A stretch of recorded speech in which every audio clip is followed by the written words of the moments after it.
Hörmətli dövlət başçımız, mən Biləsuvar rayon sakiniyəm, Ağayeva Rahilə Cəbrayıl qızı. Yüksək təzyiq xəstəsiyəm. Vaxtaşırı, yəni mən müalicəmlə əlaqədar öz yaşadığım rayonda öz xəstəxanamıza üst tutub gedirəm də, yəni ki, müalicə üçün. Amma son zamanlar xəstəxananın vəziyyəti sıfır vəziyyətinə düşüb. Xəstəxananın nə laboratoriyası işləmir, rentgen kabineti işləmir, göndərirlər özəl xəstəxanaya. Kıçım ayağımdan travma almışam, getdim rengenə dedilər ki, get 30 manat verginə özəl xəstəxanaya. Mən kasıb adamam, tənha qadınam, mən 30 manatı hardan gətirim?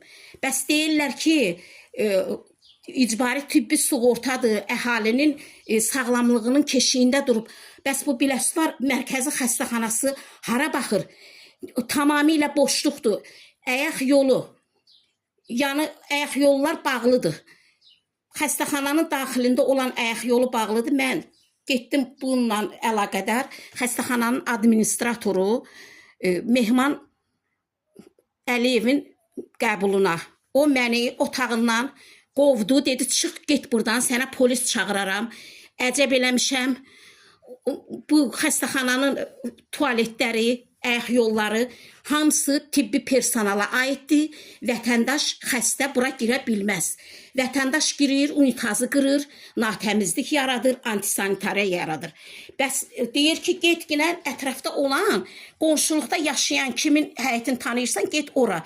Ya da ki, bütün elə bil binadan kənarda ta xəstəxananın həyətinin axırında bir dənə natəmiz bir antisanitariya olan bir yerdə analiz götürməyə.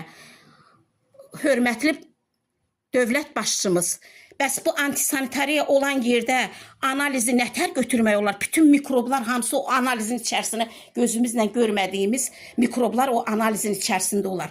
Mehman Əliyev çağırtdırdı Nəcəfov Elvini, xəstə xidmətlər şöbəsinin işçisidir. Mənim üstümə hücum etdi. Xəstə adamam, təzyiqli adamam. Təzyiqim qalxdı, getdim acil şöbəyə. Sonra məni hədə qorxu gəldi. Polis çağırıram sənə. Mən də dedim, get çağır günən. Sən niyə bura gəlirsən, mənə şikayət eləyirsən. Əcəb eləyirik, xəstəxana bizimdir, biz nə bilirik eləyirik. Dövlət başçımız, səsimi eşitginən xəstə adamam, tənha adamam. Bəs yaxşı, mən xəstə olanda, ağır xəstə olanda mən hara müraciət eləməliyim? Başqa rayonlara necə getməliyəm? Bizim özümüzün rayonumuz ola. Dövlətimiz ora, yəni tibbi ləvazimatdan tutmuş, ta ki yeyintisinə qədər verir. Amma Biləsuvar mərkəzi xəstəxanasının rəhbərliyi, direktoru, ondan nətər deyərlər, administratoru, hamısı onu mənimsəyiblər, özbaşınalıq eləyirlər. Xahiş eləyirəm, səsimi eşidəsiz. Xəstə adamam mən. Hara gedim mən? Hara gedim müraciət eləyim mən? Bəs bizim dövlətimiz, yəni siz bu qədər insanlara, yəni ki, nətər deyirlər, sağlamlığı keşiyində durubsuz. İnsanların, yəni ki, sağlamlığı üçün bu qədər vəsaitlər ayırırsınız.